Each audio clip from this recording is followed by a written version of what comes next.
We got a new M. Night Shyamalan movie being released this weekend in Knock at the Cabin, and M. Night Shyamalan is the grade A textbook definition of hit or miss. Now, is Knock at the Cabin a hit or a miss?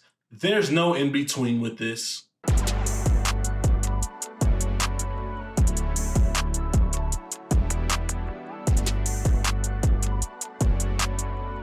Let me talk to y'all. We are here once again, another film review this week. This time we are going to be reviewing the new film that was just released in theaters called Knock at the Cabin. Now, what is Knock at the Cabin all about? I'll go ahead and provide it for you. It is about a group of family of two guys and their daughter. They're being taken hostage in their remote cabin in the woods by four armed strangers who demand they make an unthinkable choice to avert the apocalypse. Confused, scared, and with limited access to the outside world, the family must decide what they believe before all is lost. Now, as you could tell from the beginning of the intro of this video, it's a mixed bag for M. Night Shyamalan. I'm not a big fan of his movies at all whatsoever. He has a few gems in there with Unbreakable, Split, you know, those films. I like those films in particular. I thought he did a great job. But man, when he misses by a wide margin. The Happening, people, Lady in the Water, The Village, After Earth, last year, Old. That movie pissed me off last year. I thought that movie was so fucking terrible. And don't you even get me started on that boring piece of shit in that movie Glass. We were all hyped up for that movie thinking it was going to be something great, something unique, the closing of that trilogy, and it completely fell flat on its face. So with this new movie that he has being released this weekend, I was a little bit iffy. I saw the trailer for it. I'm like, it looks a little bit like it's very tension heavy. Could be a thriller. Then you see M. Night Shyamalan directed. Like, this could fall flat on its face really badly. Because like I said, when he makes a bad movie, he makes a bad movie. I didn't even bring up The Last Airbender for a reason. Because I know that movie alone hurt so many people's hearts because of how bad it was. And man, I was close to not even going out to watch this movie because I just did not care to watch another M. Night Shyamalan movie. But I gotta sit here and be honest with you guys today because you want the honesty from me. This movie is actually not bad at all. I actually ended up enjoying this movie from start to finish. Is it a great, fantastic piece of cinema? No. But it was a nice little thrilling little film filled with lots of great tension all throughout. And it's had some great performances by some of the actors in this film. And I'm gonna start off with obviously the biggest star of this movie out of them all, the actors. It's Dave Bautista.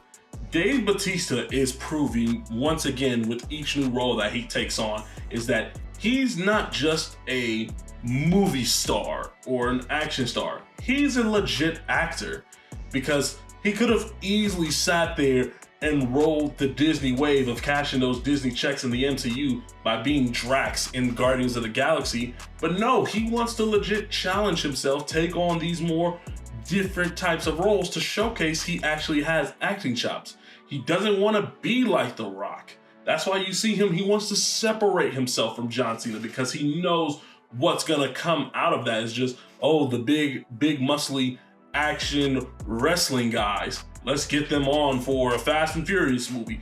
He doesn't want that for his career. He wants to show he can legit act, he has legit acting chops, and he really shines all throughout this movie because he is legit scary at times, he is menacing, he is thrilling, it's bone-chilling at times, the performance he gives in this movie.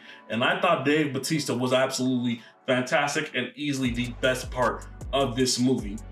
And so with this movie, there's a lot of mystery and intrigue all throughout as you feel the tension as you go through and you have these four characters run up on this family and tells them that they need to make a legit sacrifice in order to save the world and avert the apocalypse from actually happening.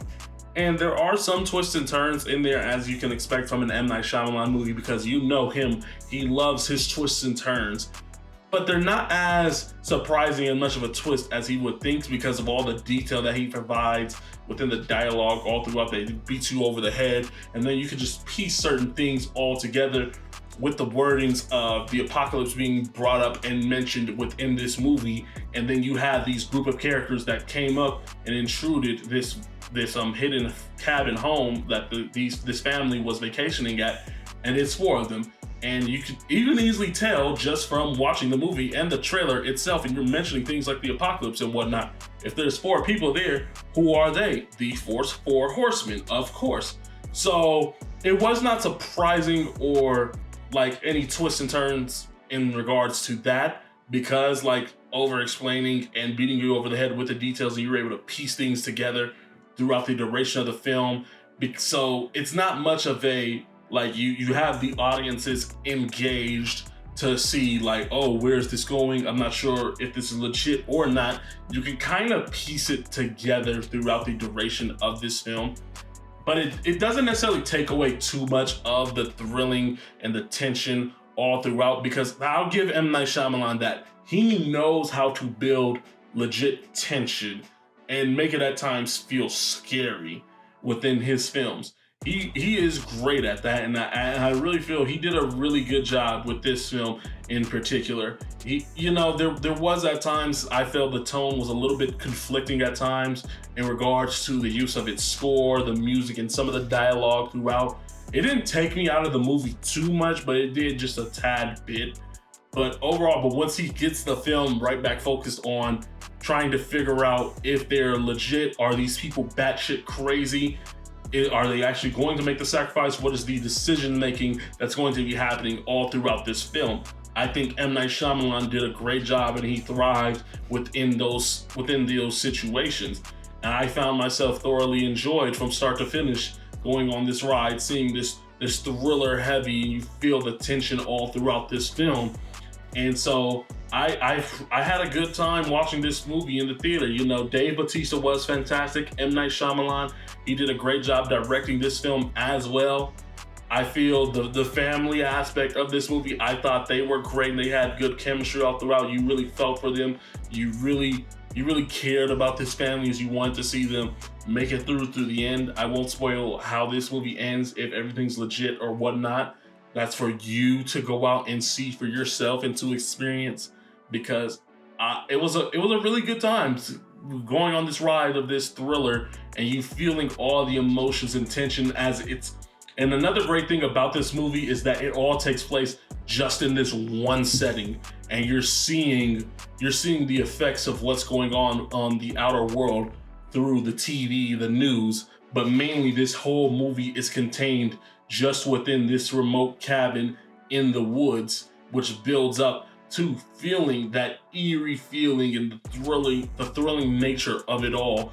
And I found myself enjoying this movie. I'm going to be honest, this gets a thumbs up from me. It's going to get a good old 3.5 out of 5 on the fish scale for Knock at the Cabin. M. Night Shyamalan was great. Dave Bautista was fantastic. We just gotta hope M. Night Shyamalan continues and stays consistent with thumbs up movies and these hits, and just ride this wave of hits, because if he goes down and drops a dud, it's a fucking dud of a movie.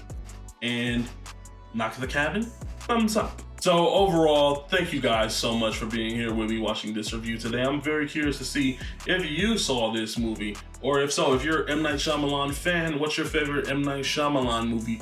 Comment below, let me know whichever your thoughts are. And if you like this video, go ahead and like and subscribe to the video and channel as well. This greatly helps. And man, I had a great time talking this movie with you all, and I cannot wait to be talking more movies with you all.